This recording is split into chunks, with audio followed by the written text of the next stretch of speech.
Good evening, everyone. Welcome to the City of Durham's 18th Annual Women's Forum. My name is Beverly Thompson. I am the Public Affairs Director for the city, and I will serve as your host tonight. The theme this year is celebrating women, past, present, and future. This will be the third session that I've hosted, and I, for one, have enjoyed learning more about the women and indeed the men who have made an impact on our lives right here in Durham. Many thanks to our awesome Neighborhood Improvement Services Department, led by Constance Stansel, for making this program a reality. Now, the COVID pandemic has certainly changed how we do things. Who knew Zoom, Google Meet, and Teams would become new terms in our vocabulary in less than a year? In fact, these different ways of meeting and engaging are probably permanent fixtures in our lives. And now, just how we do business, right? Tonight is the fourth of 5 sessions. If your schedule didn't allow you to attend, you are in luck. You can still watch all of the previously recorded sessions on the Durham Community Engagement Facebook page under videos. Tonight, we will have presentations from a safety professional and 2 medical doctors who would teach us how to stay safe and healthy through this pandemic. For the last 3 sessions, we've invited you to tell a friend. I do hope you've done that. But if you haven't, and if you enjoyed tonight, make plans to bring someone to the final session next week. There's still plenty of room. And just so we can hear everybody, we ask that you mute your microphone until the floor is open for questions and comments, if there is time. Now I'd like to introduce the lovely Cheryl McDonald of the Neighborhood Improvement Services Department to present our purpose. Cheryl? Thank you, Beverly. Good evening. All around us, we are beginning to see signs of spring. The days are getting warmer, the sun is out longer, and after a year of so much loss and devastation, the increasing pace of vaccinations show that we are finally starting to see the tide turn on the COVID-19 pandemic. But the pandemic is far from over. We must treat the sick, bring infection rates under control, and successfully distribute the vaccine to most of the American public. All of this depends on rebuilding the faith of our residents in the doctors, scientists, and scientific agencies who should rightfully be leading us through this perilous time. We know that residents have many questions about vaccines. As the days drew closer to having to consider receiving a COVID vaccine myself, I had similar questions. Was it safe? Would it be effective?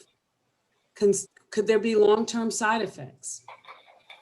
Personally, I understood those who have some worries about receiving the COVID-19 vaccine. Although there is a history of medical experimentation with minorities and women, COVID-19 is a worldwide disease, and everyone should at least consider vaccination, if not for themselves, then for the benefit of others. Tonight's event gives experts a stage to deliver crucial information. With so much misinformation in social media and skepticism among residents, we hope to provide you with the information you need to make your own decision about vaccination and help you to access vaccines. You will hear from leading experts who are doing the important work education, raising awareness, and vaccine rollout in our own city. Thank you for making the time to be here tonight for this critically important session. Thank you, Cheryl. Now I'd like to introduce our first panelist. Her name is Mindy Beebe.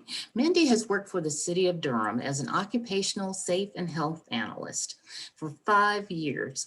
Her responsibilities include compliance inspections, safety training, and management of training records and incident investigation.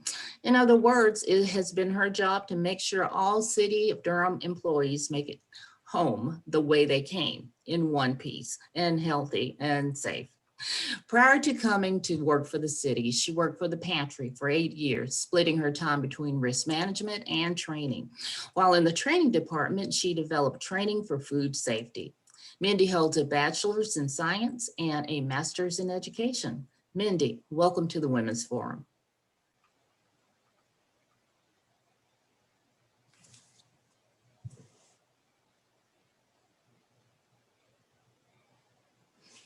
Sorry, I lost my mouse and I couldn't find the unmute button with it. My apologies. Thank you for such a warm welcome.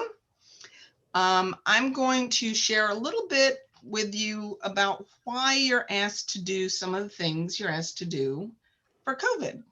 So I am going to share my screen.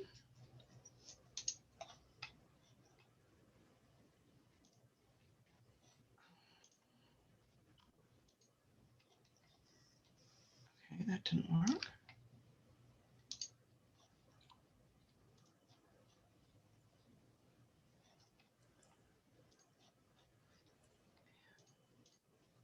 Okay, can everyone see my presentation?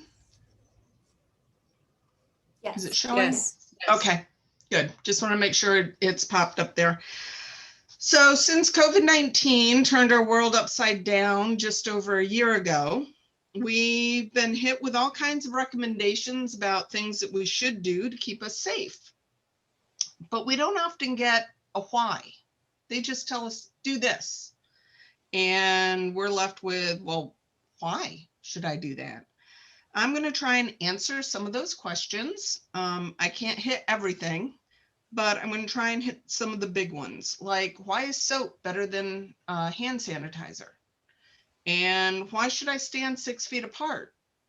What's magic about 6 feet? And why are they now recommending double masking? So if you have any questions, please feel free to interrupt me, or we can jump into them at the end. So hand sanitizer versus soap, or in this case, soap versus hand sanitizer. Hand sanitizer is great if you don't have another option, but soap is actually better. And I'm not going to go into a whole lot of the science behind soap, but basically, soap breaks down the outer lipid of the virus. And once that outer lipid is broken down, the virus is no longer viable. Now, soap is much milder than using alcohol, which is what your hand sanitizers are. And I'm not going to go into all the science around hand sanitizers either, but for a hand sanitizer to be effective, it needs to be a minimum of 60% alcohol. And you're better off if it's higher than that. So think about using a little bit of soap and water on your hands, or a bunch of alcohol on your hands, and what's going to be better for your body. The other problem with hand sanitizer being alcohol-based is it is highly flammable. And there aren't a lot of stories, but there was one earlier this year where a woman had used hand sanitizer, went to light a candle, and her hands caught on fire because the fumes from the alcohol were still surrounding her hands. So alcohol is so extremely flammable that we need to be really careful with it. And soap is just a much milder option. Now, obviously, when we're in our cars and we're going in and out of the grocery store and running our errands, we can't have soap and water handy. So hand sanitizer is a good option. But whenever you have the opportunity to wash your hands and get that alcohol-based product off your skin, you should do so. So when you come home, wash your hands with warm soap and water, and it's going to be better for your skin.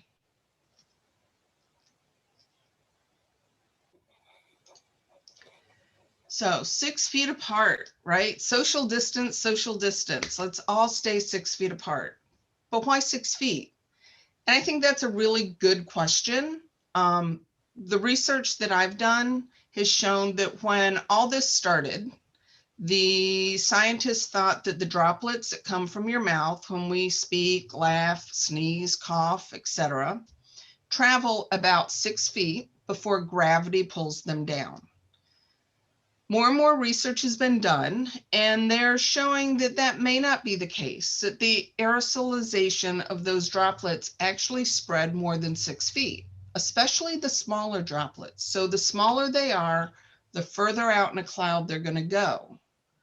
Now, in order for us to get sick, we need to breathe in or take in a certain amount of the virus. If we take in, a teeny tiny little bit, we're not going to get sick. But if we're breathing in heavy amounts of it, that's when it's really going to get us. So the 6 feet tries to keep us away from the big droplets that are going to carry more of the virus. But honestly, if you can stay more than 6 feet apart, do it. It's going to be better for you. It's going to be better for the people you're with.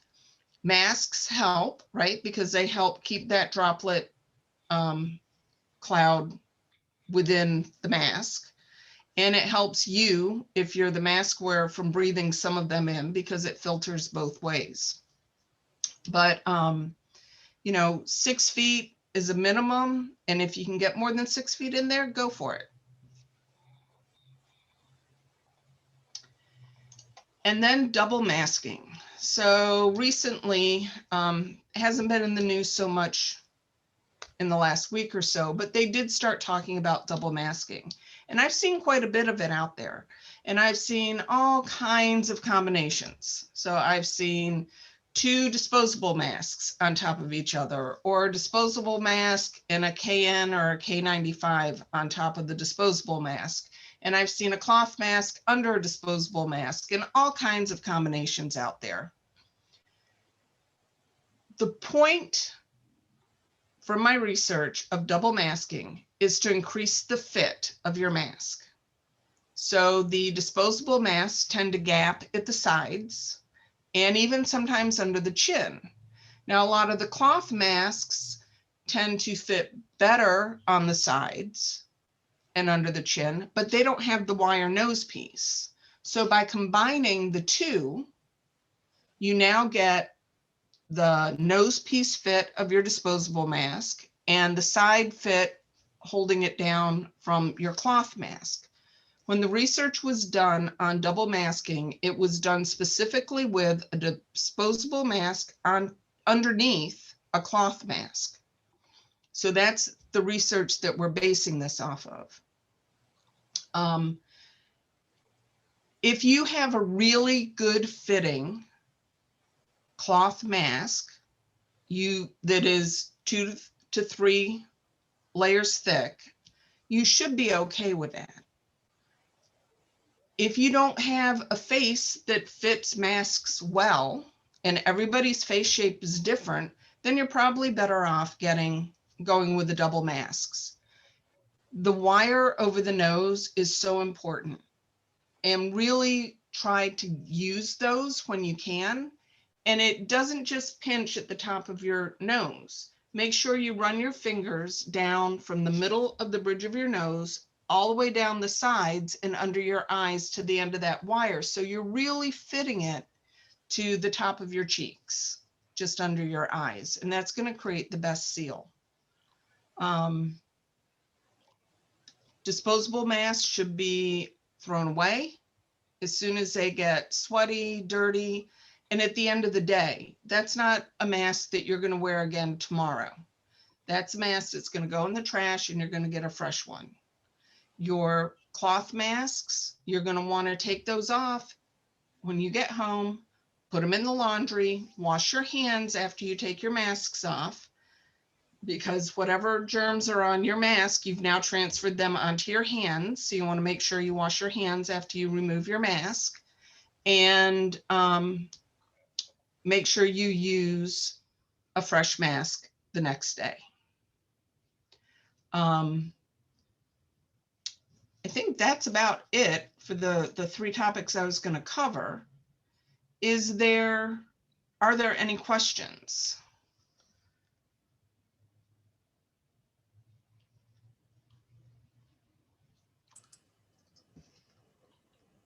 I guess not. Cheryl, or Toya, do you all see any questions? I cannot see the chat. Okay, so thank you so much, Mindy. Cheryl, I see you now. Yes, we don't Thank have you any for having me. questions. Thank you, Mindy. All right. Thanks, Cheryl and Mindy. Mindy, that was very informative. Just great practical information that people need to know and hear. Thank you again. Thank you. Next, I'd like to welcome Dr. Jensen Hall. Dr. Jensen Hall is an assistant professor of medicine and nephrology at the Duke University School of Medicine. He received his MD and PhD degrees from the University of Maryland at the Baltimore School of Medicine and completed his internal medicine residency and nephrology fellowship training at Duke University. He is a faculty member at the Duke Molecular Physiology Institute, where his laboratory focuses on the genetics of inherited kidney diseases, with a special focus on kidney diseases that disproportionately affect African Americans. Dr. Hall is a scientific advisory board member to the Travere, I hope I'm saying that correctly, Therapeutics, which was formerly Retrofen, and the Reata Pharmaceuticals. And he has served as a subject matter expert on inherited kidney diseases. Dr. Hall is a proud member of Alpha Phi Alpha Fraternity Incorporated and serves the Durham community with the Brothers of the Beta Theta Lambda chapter.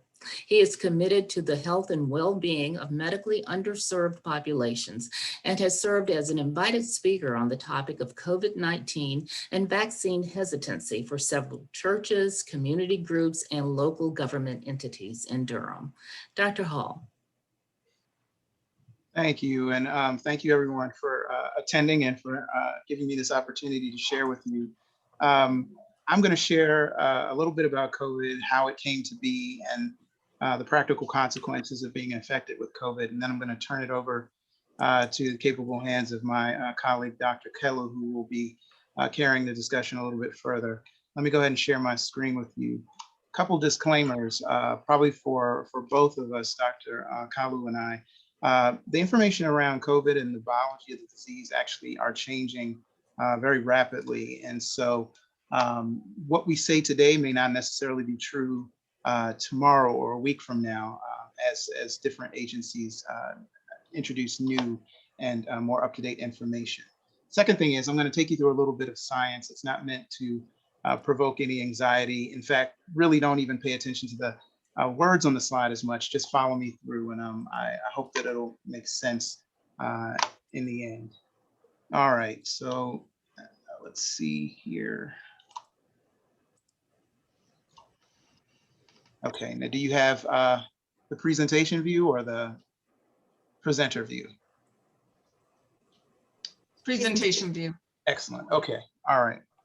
So I'm going to just start off with some basic terminology, and it's useful because this is the way that the scientific community, who should be sharing the information with you, speaks about the disease. So the World Health Organization designates the virus that causes COVID-19 disease. The virus is called severe acute respiratory syndrome coronavirus 2, or SARS-CoV-2. So if you've heard that mentioned in any of the discussions or any of the things that you've read, they're talking about the same virus that they would sort of generically refer to as COVID-19. But COVID-19 is what the World Health Organization designates the actual disease. So the coronavirus disease of 2019 is the way that they refer to the disease. So for the general purposes of this discussion, I'll probably just talk about things as COVID-19, but as a point of education, just know that SARS-CoV-2 is actually the virus. So what is COVID-19, the virus, and how did it originate? So our best understanding, and what's still really being debated, is kind of centered around the origins of this particular genus of the virus being present in bats. They are the host species of origin. And they're still working out the science behind this, but they think that there must have been some transmission between bats and likely an animal called a pangolin. This is a sort of an anteater type animal that exists in the wild and was actually butchered and made available for sale in wet markets in Wuhan, China, and other locations what they did find in doing some of the genotyping and all of that other scientific stuff that they do to figure out where the virus originated and how it spread to humans, they found that these wet markets seem to be where many people who developed the disease early had contact with these wet markets, and then in these markets, the consumption of animals like the pangolin may have been the source for zoonotic transmission to humans. Ultimately, what we did know about the genus, the coronavirus genus, is that they cause respiratory symptoms, some mild and some severe. And the acquaintance with that gave us a sense for understanding how the disease, at least in the early stages, manifested in humans. So that was some of the earliest information we got, and how people dealt with the outbreak was understanding sort of the previous exposures that they had had to coronavirus. But as more information came in, we had to start parsing this out. And one of the things that was really frustrating in the medical community was how the information was not being shared with the public in a correct and honest way, to be honest with you. So coronavirus and influenza are actually very different. And one of the myths that came early was that they're exactly the same. But you can see in this graphic that they're really actually different. So the World Health Organization and the CDC wanted to make this point. They want to dismantle this idea that the flu and coronavirus were the same. And this is mainly because if people regard the flu as not that bad, they would have a tendency not to think that coronavirus was that bad either. But they couldn't be more different. First of all, the potential for spread or transmission from one person to the other is dramatically different. And that's what the earliest form of COVID-19 that we understood. It was already more transmissible by, say, the comparison here is 1.3 to up to 2.5 in the case of COVID. But when you consider the transmissibility of the newer variants, that would be even more. I would imagine up to 3 or maybe 3.5 for COVID. So that's something to keep in mind. But one of the really dangerous things that actually helps transmission for COVID is the fact that it incubates for quite a bit of time longer than what seems to be the case with influenza. So a person could actually be infected, be shedding virus, and not really experiencing symptoms that would make them aware of their illness. And so they go out into public and they're associating with people and spreading the disease, and they don't have any knowledge that they're doing it, nor do the people who are coming into contact with them. So that can amplify the spread quite a bit as well. Obviously, the hospitalization rate, as we are all well acquainted, is much more significant with COVID-19. And the fatality rate, unfortunately, is something that we know all too well in the United States. So how is this virus structured? And you might say to yourself, well, why do I even need to know that? Well, it's part of the way that we ultimately figured out how to protect ourselves from it. Some smart scientists at the NIH. So this is what the coronavirus looks like under super high resolution microscopy, or what we call electron microscopy. And the thing that's really been important to our ultimate protection are these little spikes that are coming off of this central core. The central core is the membrane of the virus that Mindy was talking about. You can break it up with soap. You can violate that with soap. But on the inside of that core is the nuclear material, the RNA material that encodes all of the proteins and all of the membrane structures that make up the virus. But these spike proteins have a key role in how the virus actually infects cells in your body. And this is sort of a cartoon version of the same virus. When you look at the virus almost cut in half like a cantaloupe or a watermelon, what you see is just that. So you have this nuclear material, and it's studded with proteins that keeps it safe, stable, and prevents it from being subject to degradation, as easily subject to degradation. And then you see the membrane and these spike proteins. These spike proteins and how they engage receptors or surface molecules that will interact with them on your cells in your body, it's the key to how they get in. And so this is how COVID infects us. So these spike proteins stick out off the surface of COVID, and when they come in contact with these naturally occurring receptors on the cells of tissues like your kidneys, your lungs, your brain, your heart, they will bind to those receptors, and that's a clue or a signal to the cell that it needs to take whatever it grabbed, whatever it interacted with, and pull it into the cell by a process called endocytosis. And it involves all of these mechanical rearrangements for the cell. But ultimately, what happens when the virus gets inside the cell, the RNA from the core of the virus actually gets translated into protein. That protein makes up all the new structures that will contribute to creating a new virus. That ultimately results in the production of full new viral capsids, and these are launched off into the outer territory to infect other tissues or to further reinfect cells that have already been infected. So the virus's goal, if you have to assign it a function, is not necessarily to destroy you. It is just to replicate again and again and again, and this is how it does it. So once it's done that, once you've been infected, and your body is aware of the presence of this foreign object in your body, what does it do to try and protect you? Well, your immune system is your first defense. And what it does is it does a number of things, but one of the most effective things is to generate antibodies. And there are a special class of cells that do this. When the cells get inside of, or when the virus gets inside your cells, it's broken up, and there are pieces of the virus that are placed on the outside of the cell. This is a trigger to your immune system to say that something foreign is here. And when it finds that foreign material, it develops an antibody targeting that foreign material, so that if it ever sees it again, it can release or deploy these antibodies to neutralize that thing. And in this case, it's the spike protein. The spike protein is what the antibodies are directed to, and they will bind to those spike proteins to prevent them from recognizing those receptors on other cells, but they will also trigger, we call it opsonization, but it's basically coating of the viral capsid with these antibodies, and it triggers degradation. So these are all things that your body naturally does on its own to protect you. The only problem is the COVID, or the virus that causes COVID, creates such an aggressive immune response that it also overwhelms bodily systems. So some of the damage that's done in COVID disease is not related so much to the virus, but more to the immune system damage to tissues in response to the overwhelming response to infection.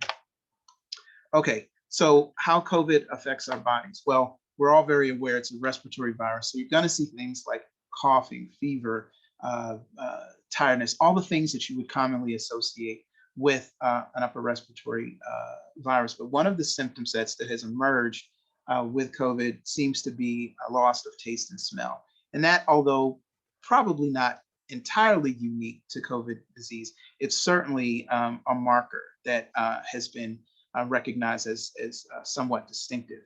But beyond the acute infection, what we're appreciating now is that some people develop symptoms that last for months or more.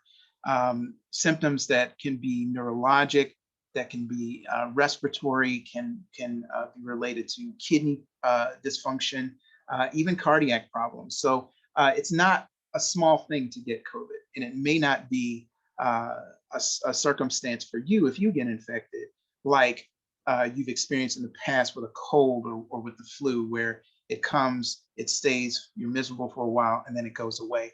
For some people, this lasts for quite a long time. So who's most at risk? So this is what I care about, because my mother is 83, and anything that that the elderly fall to or are at risk for, that's my ears go up. But the thing to think about here is that without question, the elderly are at greater risk for the worst outcomes of COVID-19 disease.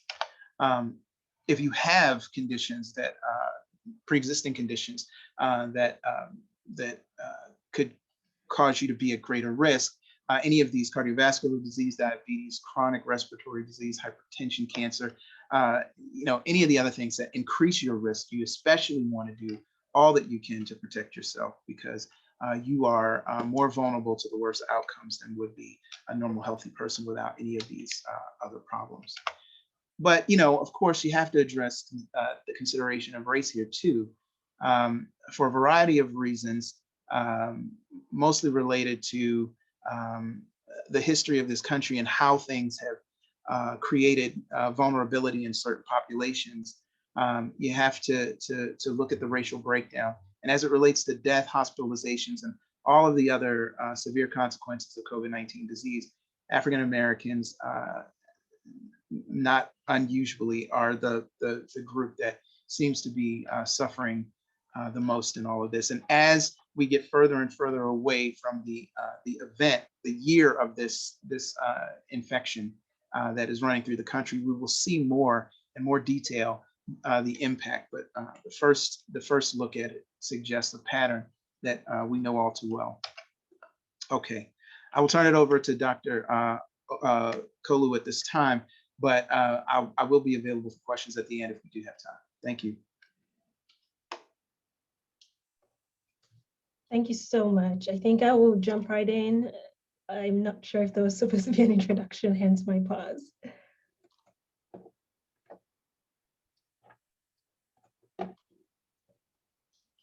All right, so I would need to share my screen as we're switching off here, Dr. Hall.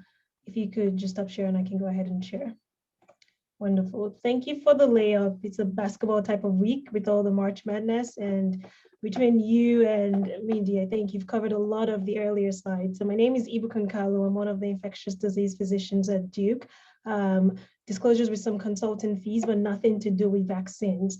And because this is a pharmaceutical company, there are lots of questions about who's talking about it, are we branded? We do have studies that run at Duke, but as physicians, we talk about lots of medications, and we're not necessarily owned by the pharmaceutical companies. So no disclosures of anything to do with pharmaceutical companies. So I usually start off just describing the actual virus because it matters in terms of understanding the vaccine, but Dr. Hall has done such a great job describing the overall nature of the vaccine. The one thing I want to point out is the genetic material. So I'm going to talk a lot about the spike protein, and just notice the smallest parts. There's just a small part of the virus that is used to make the spike protein, and that's really what informs the vaccine. Coronaviruses are not new, they've been around for a while. It's such a simple virus, but has given us a ton of headache. But by understanding the actual nature of the virus, that has led scientists over time to come up with different types of technology to create a vaccine. The idea behind a vaccine is simple. You need to tell your body in some way that if you get exposed to this in the future, do what you can to protect the body. And there are many ways to do that. So there may be vaccines in the future that have the whole virus included. We don't have any in the United States currently that uses that technology. There may be others that use viral vectors, and I'll talk about what that means in a second.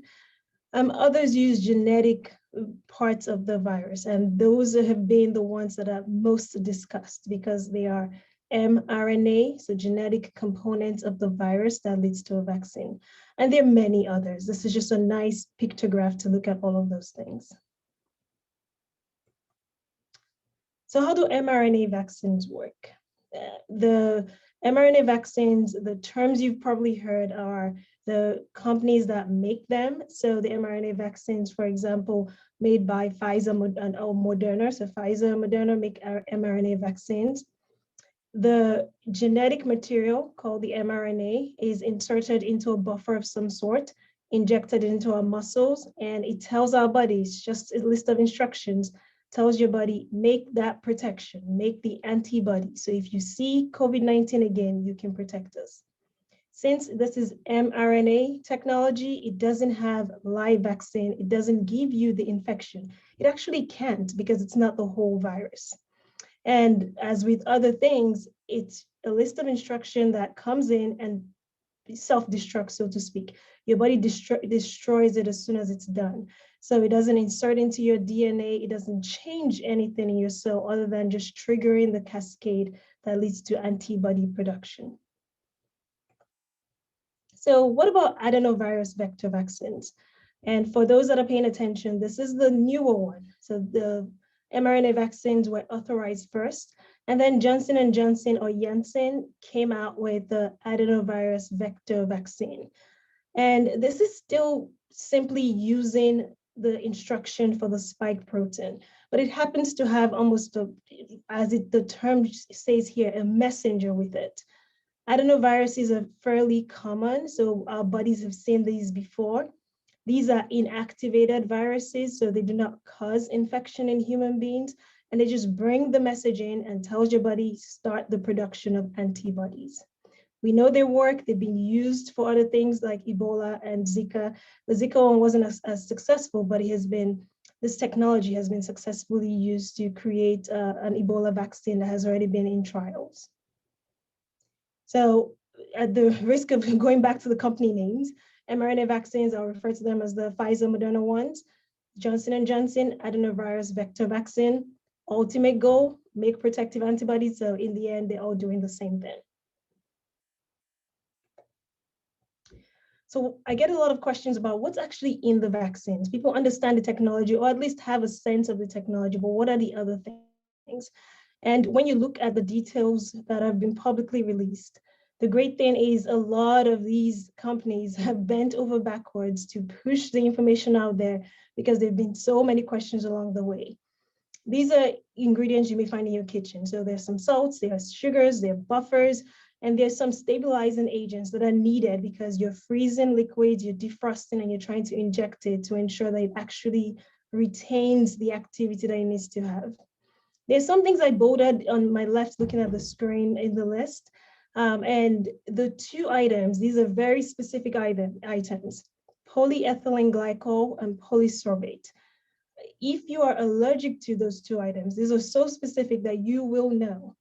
It's recommended that you don't take the vaccine. So for example, if you have an allergy to polyethylene glycol, commonly called PEG, you probably want to take the J&J or Johnson & Johnson vaccine as compared to the mRNA vaccine. Important to note, so far, no preservatives, no stem cells. As a caveat here, because J&J does have this historical use back in the technology, the way they created the technology does have some questionable cells. And we can talk some more about that, but the actual content has no stem cells in it and no additives in any of the vaccines. Dr. Hall mentioned this as well, but note that things will change as we get more vaccines on the market. So just read through the fine print. Some people like numbers, and I put these on here. I'm not going to go through it line by line, but the general gist, Pfizer, Moderna, mRNA vaccines, they contain the spike protein. There's some subtle differences.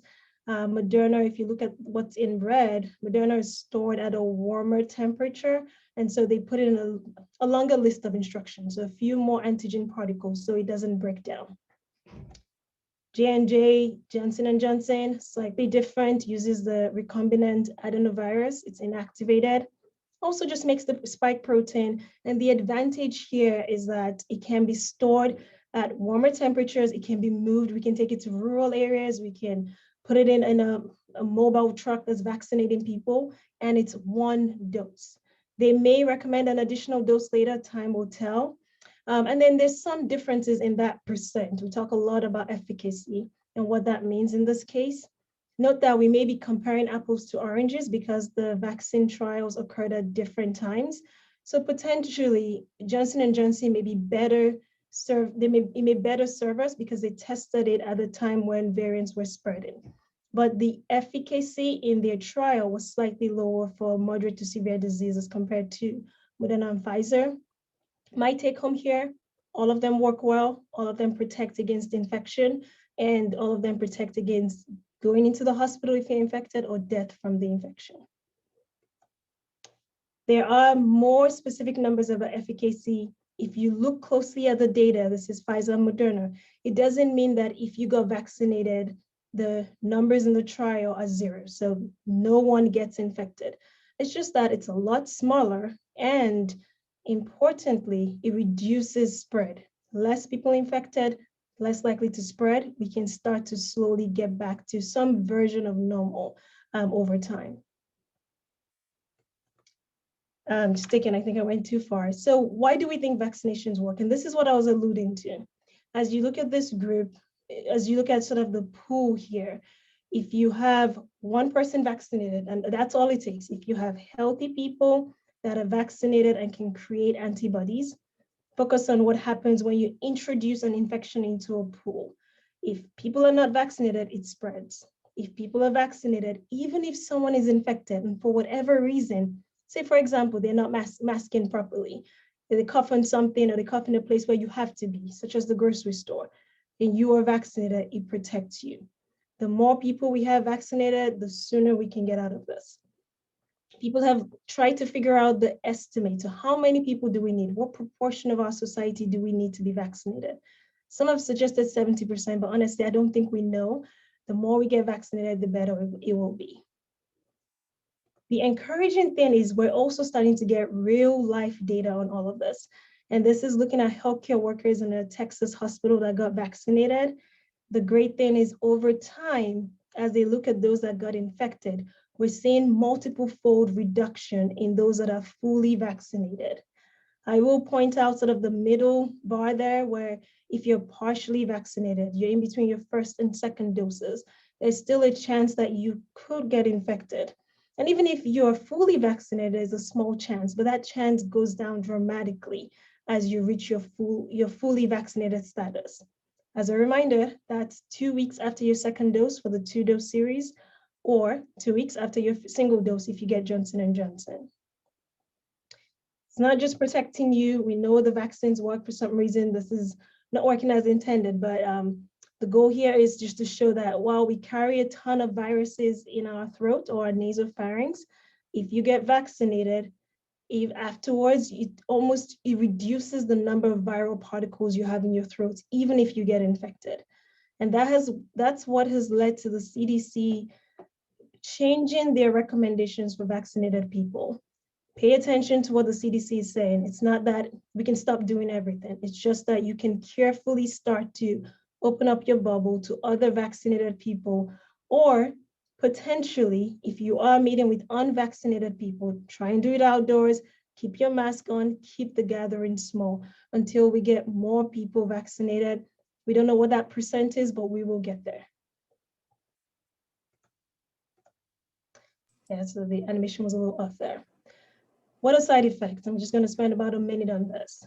We've heard a lot about the potential increased side effects after the second dose, and some people have no side effects and they worry about if their body is mounting that protection.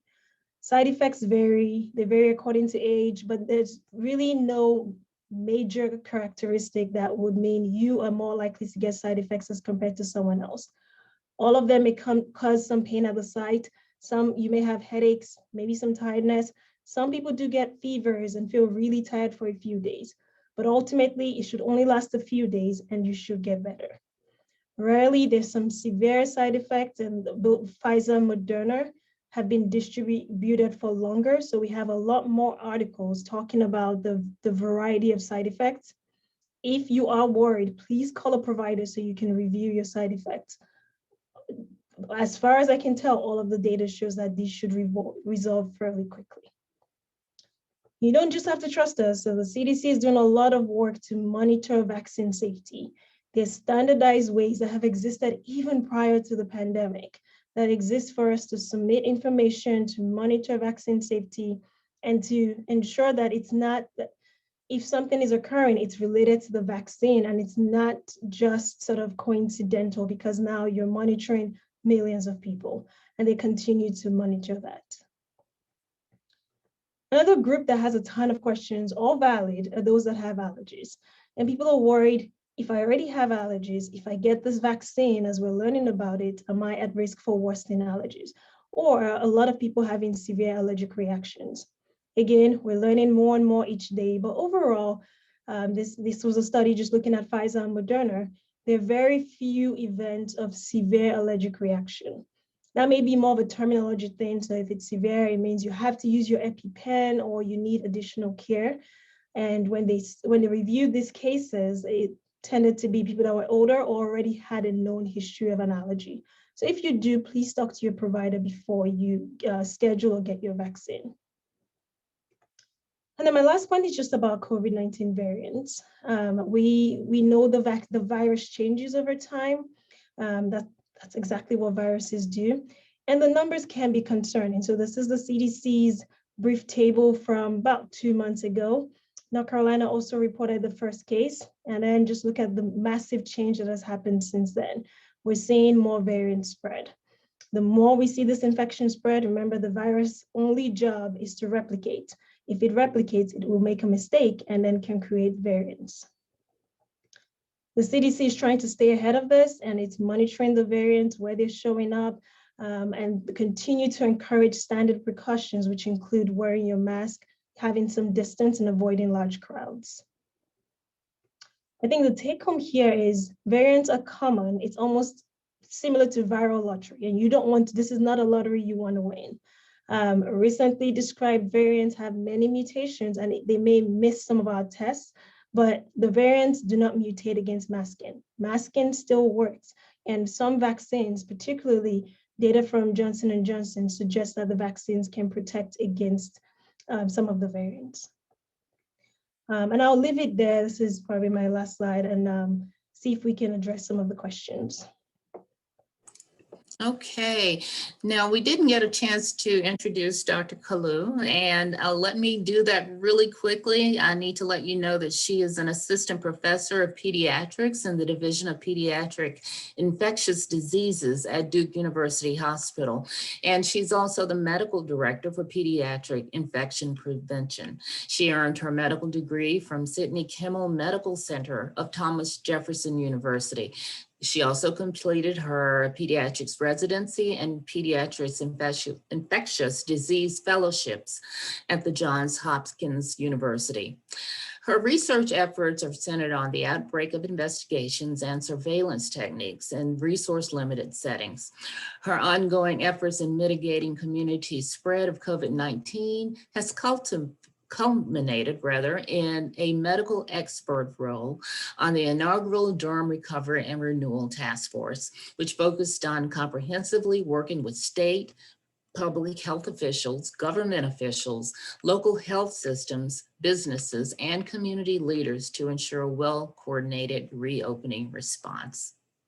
So with that, we're going to open it up to questions. And if I might ask one myself to get us kicked off, Dr. Kalu, can you tell us why the vaccines, or at least the side effects of vaccines, affect people differently? Absolutely, that's a great question.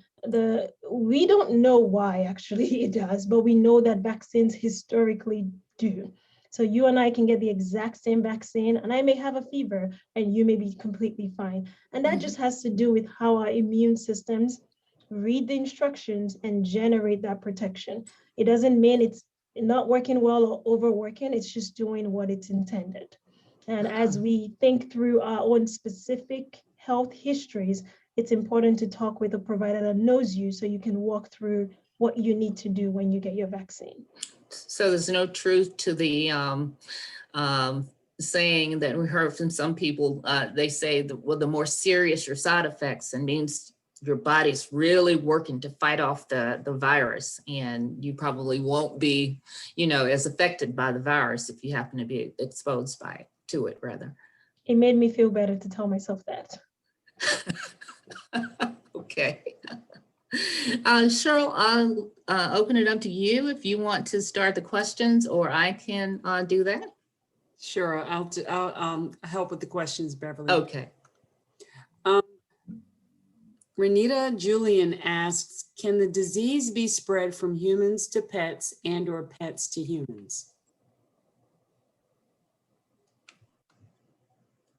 Well, it is a zoonotic virus. There's a potential for animal to human transmission, but I don't think that's going to be the main issue to contend with. I think people should just keep in mind what's immediately in front of them, that for their sake and for the sake of those people that they love, when you receive information like this, take it with you and influence the people that you have that are under your sphere of influence. Tell them to get vaccinated. Like Dr. Kalu said, the more people that get vaccinated, sooner we can get through this. If your cat or your dog is somehow susceptible, you're protecting them too. It's a matter of squelching the impact of the virus by numbers. And so that's what the entire purpose of this sort of discussion is for, and what hopefully the outcome will be, is that in each person, there's a new awareness of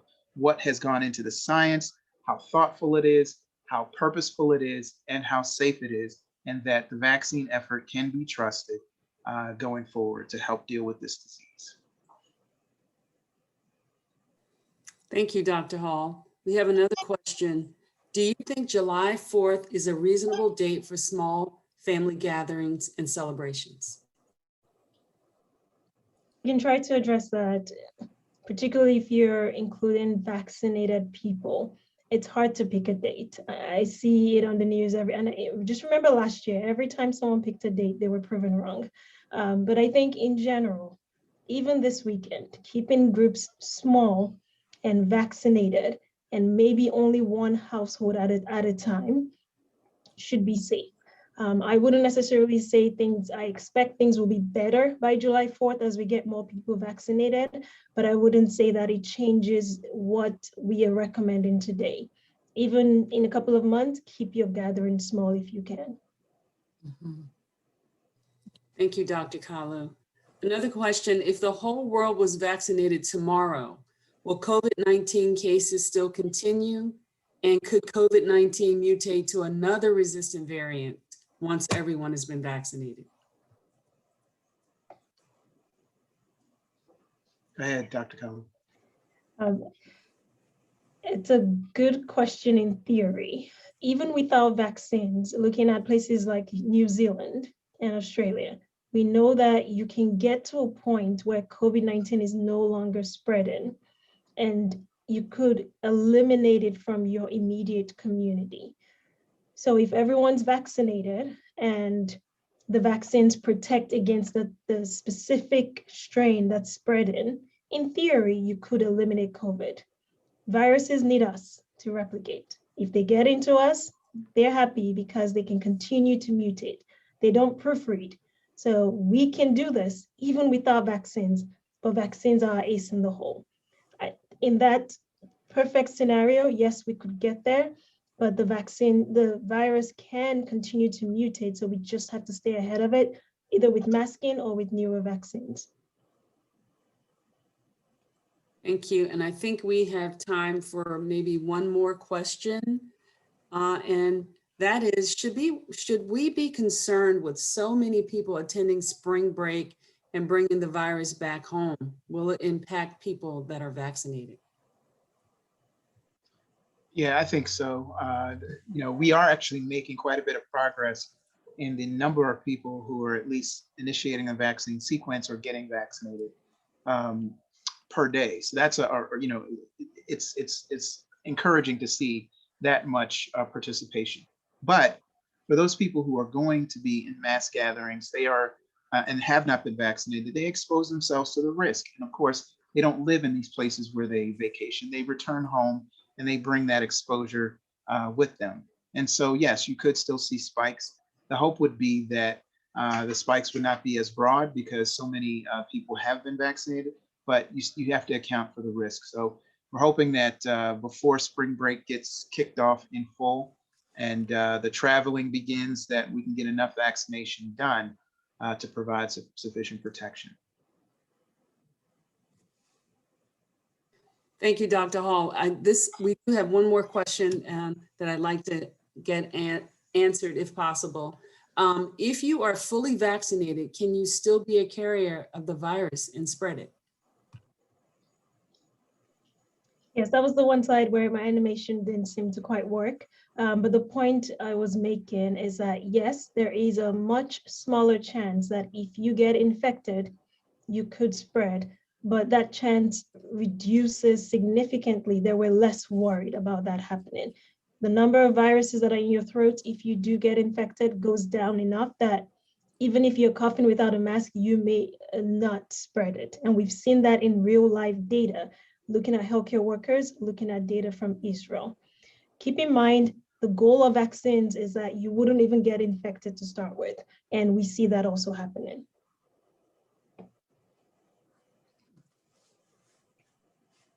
Thank you, Dr. Kalu. And I'll turn it back over to Beverly. All right, thank you so much. What a powerful presentation.